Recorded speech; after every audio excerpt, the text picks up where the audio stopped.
Hello student, welcome to my channel.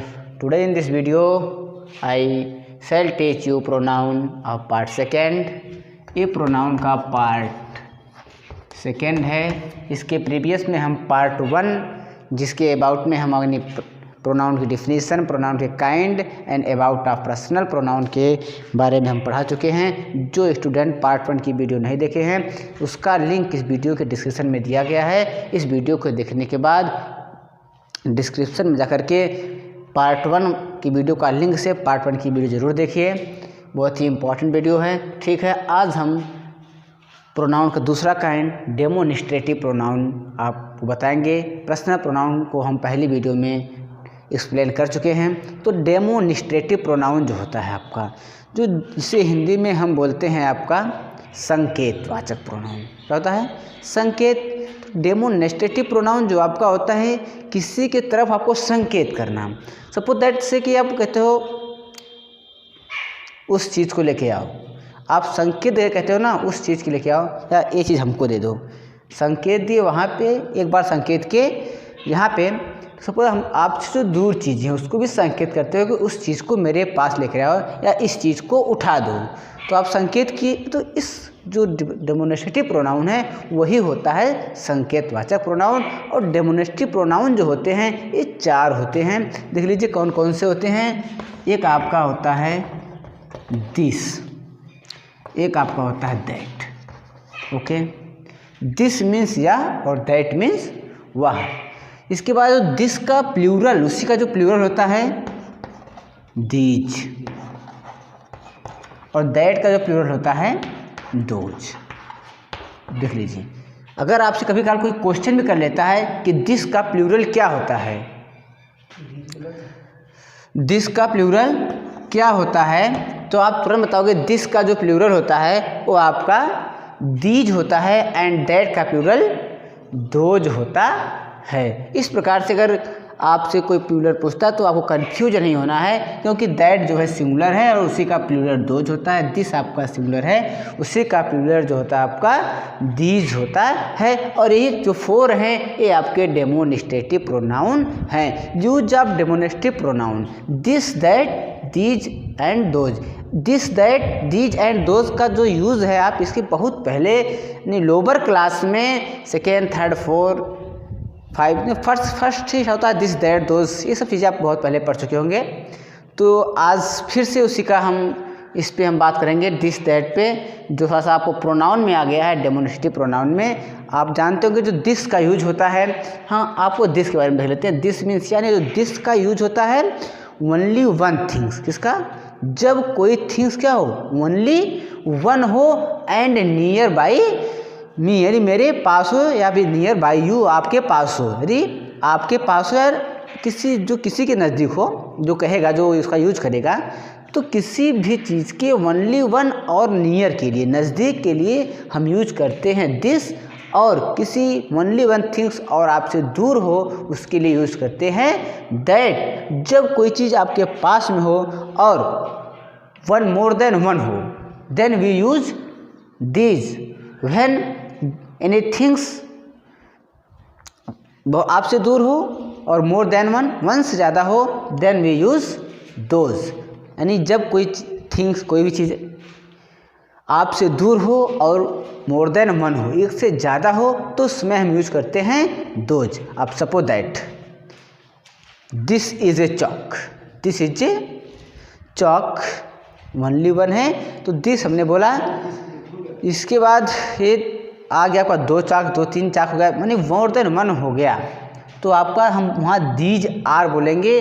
अब देखिए, जब दिस आपका सिंगुलर, दिस माने एक के लिए होता है यूज, और दिस के साथ हमेशा इज का यूज करते हैं क्योंकि सिंगुलर है. और जो इज भी क्या होती है, सिंगुलर लिंकिंग वर्ब होता है. सो वी यूज दिस के साथ इज का यूज करते हैं और दैट के साथ इज का. देखो ये दोनों सिंगुलर हैं, इन दोनों के साथ हम यूज करते हैं इज, और ये दोनों प्लूरल हैं, इनके साथ हम करते हैं यूज आर का. देख लीजिए, दिस और दैट के साथ इज और दीज एंड दोज के साथ आर, क्योंकि ये प्लूरल के लिए यूज होते हैं और ये सिंगुलर के लिए. So singular subject with singular verb.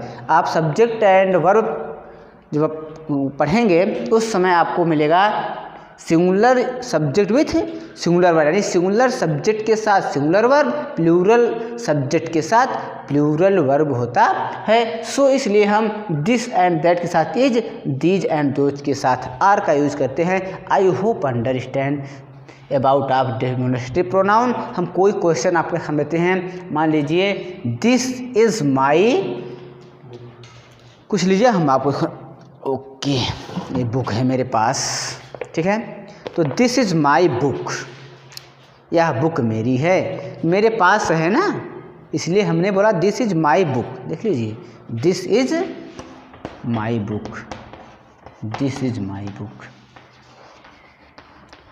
और दिस इज माई बुक।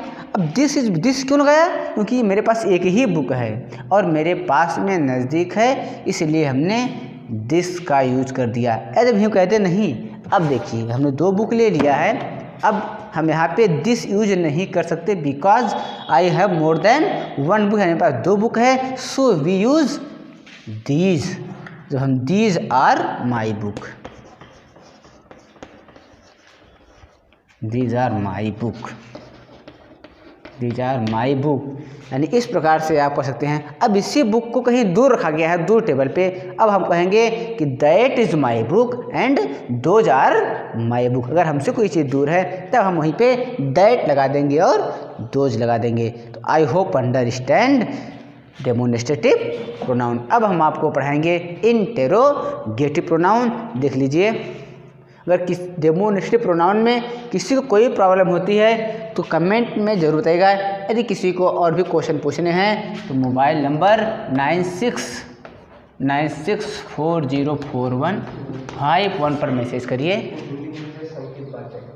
इसके बाद आप चलते हैं, आपको हम इंटेरोगेटिव प्रोनाउन पे।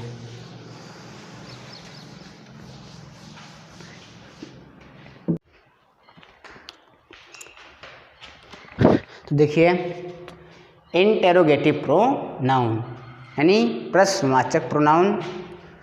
तो interrogative pronoun, what is interrogative pronoun? Interrogative pronoun जो होता है आस्क यू क्वेश्चन, जिसमें आपसे क्वेश्चन किया जाए, वो इंटेरोगेटिव प्रोनाउन होता है।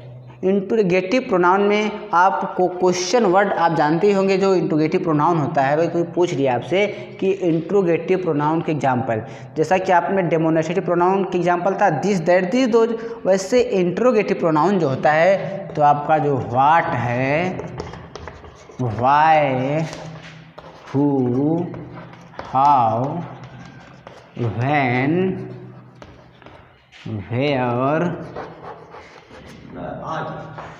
तो इस etc एक्स्ट्रा, तो इस प्रकार के जो क्वेश्चंस हैं वर्ड WH वर्ड, वो आपके होते हैं interrogative pronoun.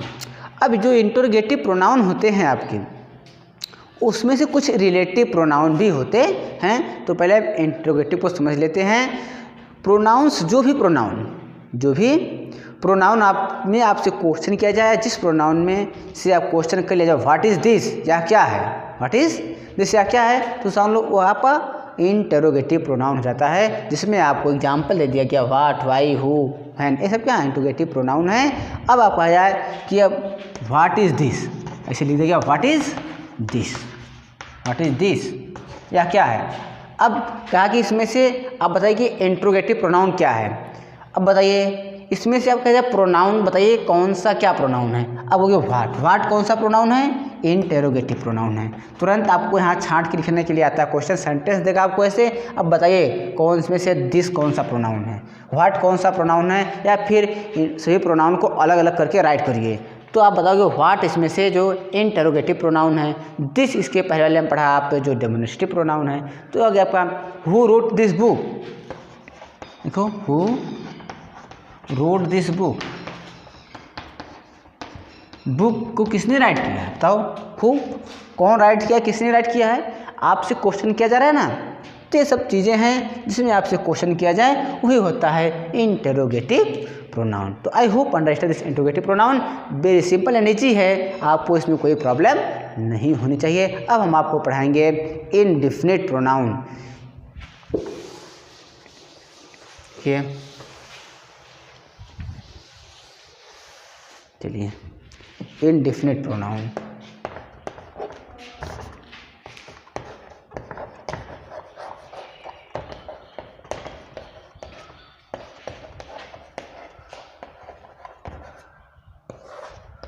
Indefinite pronoun, pronoun indefinite pronoun मतलब आपका होता है जिसमें किसी भी नंबर का जो मात्रा दी होती है, परिमाण दिया होता है। इसमें आपको क्या दी होती है? परिमाण मतलब आपका ये कितना चीज़ें हैं, उसे इसमें थोड़ा सा पानी है जिसमें आपको दिया हो, और इसे हम बोलते हैं। तो जो नाउन किसी संख्या, नंबर यानी आपका मीज़र में बताया जाता है, या फिर जिसका कोई निश्चित रूप से बोध ना हो, यानी जिसका कोई से नहीं कि यही चीज़ इतना है, जैसे थोड़ा सा हो, जो अनिश्चित हो, जिसका कोई निश्चित ना हो, वही होता है इनडेफिनिट प्रोनाउन, जिससे हिंदी में बोलते हैं अनिश्चयवाचक सर्वनाम। क्या होता है? अनिश्चयवाचक सर्वनाम होता है जिसमें कोई आपका क्वांटिटी नहीं होती है। क्या होती है? क्वांटिटी नहीं होती है, यानी नंबर, यानी उसका कोई नहीं दिया, क्वांटिटी होती है लेकिन उसका नंबर ही नहीं होता कि ये इतना चीज़ है। उसकी मात्रा होती है लेकिन कितना है ये कोई रियल करेक्ट नहीं होता। जैसे मेरे पास बहुत सारी बुकें हैं, या मेरे पास कुछ पैसे हैं, सम बुक्स, सम मनी, या मेनी पेन, या मेनी थिंग्स, फ्यू या लिटिल, यानी कुछ चीज़ें मेरे पास, कितनी है मुझे पता नहीं, थोड़ा सा है और निश्चित नहीं है कि कितना है। तो ऐसी चीज़ जहाँ पे आती हैं वो आपको होता है इनडेफिनिट प्रोनाउन। जैसे फ्यू, फ्यू मतलब थोड़ा, मेरे पास थोड़ा सा अनाज है। आई हैव लिटिल कॉर्न, या आई हैव लिटिल वाटर, मेरे पास थोड़ा सा पानी है। अब देखिए फ्यू हो गया। अब लिटिल, ये फ्यू आपका लिटिल जो हो गया, ये भी आपका है क्या? Indefinite pronoun. सम, कुछ रुपए हैं, ये भी निश्चित नहीं कितने रुपए हैं, यानी अनिश्चय है। इसके बाद मेनी, एनी, ये सब क्या है? जिसका कोई निश्चित परिमाण ना हो वही आपका होता है इनडेफिनिट प्रोनाउन, जिसमें आपको बताया ना कि ये चीज़ इतना है। जैसे जो अनिश्चित होता है, यानी in their any sugar in the pot, यानी इस पॉट में कुछ कितनी शुगर, कुछ शुगर हैं, फिर या फिर या कितनी हैं, यस लिटिल हैं, या फिर नो बहुत ज़्यादा है। Some things that money is not all, या फिर here are good books you many select a few, यहाँ कुछ अच्छी बुकें हैं जो मैं चॉइस कर सकता हूँ। यहाँ कुछ अच्छी बुकें हैं, कुछ है मतलब कितनी है उसका नंबरिंग नहीं है। तो I hope understand indefinite pronoun. हम चलते हैं, आपको पढ़ाते हैं रिलेटिव प्रोनाउन पे। इसमें देखिए क्या आता है, तो क्वांटिटी दिया गया ना, हम जान लीजिए इसमें क्या है, क्वांटिटी रहेगा। अब क्वांटिटी का नंबरिंग नहीं रहेगा कि ये इतने चीज़ें हैं, उसको नंबरिंग नहीं किया रहेगा। इतना जान लीजिए क्वांटिटी रहेगी लेकिन उसका कोई निश्चित नंबर नहीं, एक है कि दो है, नहीं, ये ध्यान देना इसमें, और कुछ नहीं। जान लो इसमें क्वांटिटी होती है लेकिन वो निश्चित नहीं होती कितनी है। आप समझ जाओगे इनडेफिनिट प्रोनाउन है। कुछ एग्जाम्पल आपके सामने है इसके लिए। अब आप चलते हैं रिलेटिव प्रोनाउन पे।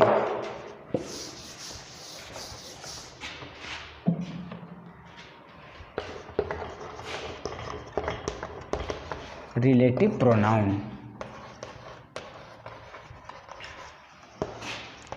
रिलेटिव प्रोनाउन आप रिलेशन जानते हैं, संबंध, तो उसी से अपना रिलेटिव यानी संबंध, जिसको जब दो सेंटेंसों के बीच जो अभी आप जो रिलेशन होता है आपका, दो लोगों के बीच रिलेशन होता है ना, तो इसमें जो वही चीज़ है, इसमें किसी दो लोग तो आएंगे नहीं रिलेशन, इसमें दो सेंटेंस आएंगे और उन सेंटेंसों के बीच जो रिलेशन बनाता है जो वर्ड, वही आपका होता है रिलेटिव प्रोनाउन। जो प्रोनाउन दो सेंटेंसों के बीच को रिलेट कर दे, दोनों के बीच में संबंध स्थापित कर दे, वो होता है आपका रिलेटिव प्रोनाउन। जैसे हमने कह दिया से अभी आपको बताया था जब हम आपको इंट्रोगेटिव प्रोनाउन पढ़ा रहे थे, जैसे उसमें कुछ वर्ड ऐसे होते हैं जो रिलेटिव प्रोनाउन में आते हैं, जैसे हु आपका है रिलेटिव प्रोनाउन और इंट्रोगेटिव प्रोनाउन, लेकिन दोनों में डिफरेंस क्या है, जो वहाँ जो हु होता है वो आपसे क्वेश्चन करता है, लेकिन इन दिस रिलेटिव प्रोनाउन यहाँ आपको क्वेश्चन नहीं करेगा, दो सेंटेंसों के बीच रिलेट करेगा। जो जब इंट्रोगेटिव रहेगा हु तब आपसे क्वेश्चन करेगा, लेकिन जब इसमें रहेगा आपका रिलेटिव में तब आपसे क्वेश्चन नहीं, आप दो सेंटेंसों के बीच रिलेशन बनाएगा। जैसे आपको आ देते हैं हम क्वेश्चन, तो फिर से सुन लीजिए। जो प्रोनाउन नाउन के प्लेस पर प्रयोग किया जाता है कि नाउन के प्लेस पर दो सेंटेंसों को ऐड कर दे, जो प्रोनाउन नाउन के प्लेस पे दो सेंटेंसों को ऐड कर दे उसी को हम बोलते हैं रिलेटिव प्रोनाउन। जैसे आपका रिलेटिव प्रोनाउन देख लीजिए, आई नो मैं जानता हूँ, आई नो अब मैं जानता हूँ। किसे जानते हो? आई नो किसी को जानते हो ना, यानी किसी का नाम होगा। चलो मान लीजिए आई नो द बॉय, मैं लड़के को जानता हूँ, ब्रोक दिस चेयर, देखिए ब्रोक दिस चेयर। देखिए आपकी क्लास में एक लड़का है जो चेयर तोड़ दिया है, आप कहते हो कि मैं उस लड़के को जानता हूँ जो लड़के ने चेयर को तोड़ा है।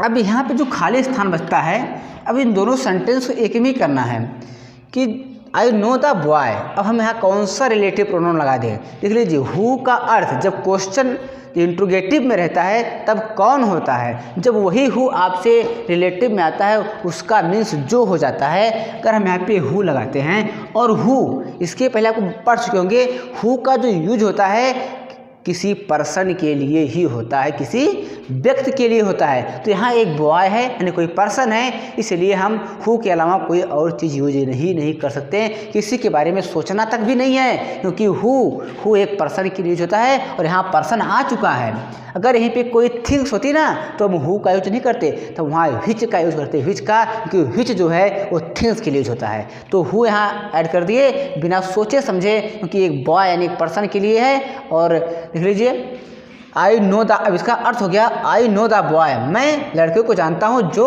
ब्रोक दिस चेयर, जिसने चेयर को तोड़ी थी, जो या जिसने, यानी मैं उस लड़के को जानता हूँ। आई नो दैट बॉय यहाँ पे आप पढ़ सकते हैं, मैं उस लड़के को जानता हूँ जिसने क्या है, जो चेयर तोड़ी है। ठीक है, आई होप अंडरस्टैंड दिस क्या रिलेटिव प्रोनाउन। तो इसमें अब क्या है, इसमें कौन सा रिलेटिव प्रोनाउन है, तो हु जो इसमें क्या है, ये रिलेटिव प्रोनाउन है। अगला क्वेश्चन देख लेते हैं, वो व्हिच वाला देख लीजिए, एक क्वेश्चन है व्हिच वाला। इसमें आपको दे देते हैं जो व्हिच का रहेगा आपका द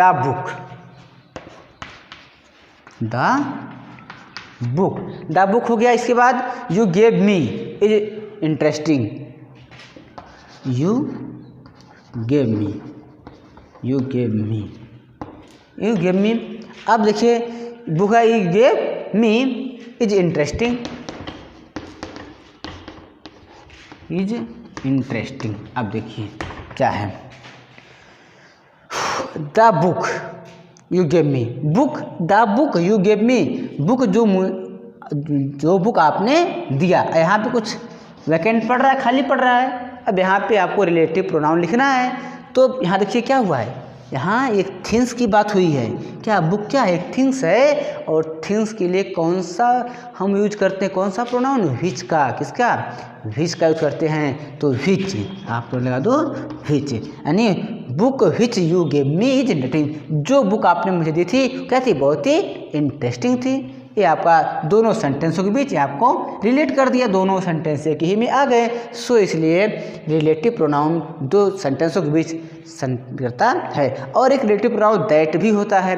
दैट क्या होता है देख लीजिए, इसे this is house, this is the house, या जो हाउस है that is my father built, वह मेरे फादर ने बनाया। दैट मीन्स कि जैसे कहा गया है दिस इज हाउस, यह मेरा हाउस है कि जिसने मुझे मेरे पिता ने बनवाया है। इस प्रकार के सेंटेंस जो होते हैं वो हम इसके आपको एक क्वेश्चन और देते हैं, this is the house, this is the house, this is the house.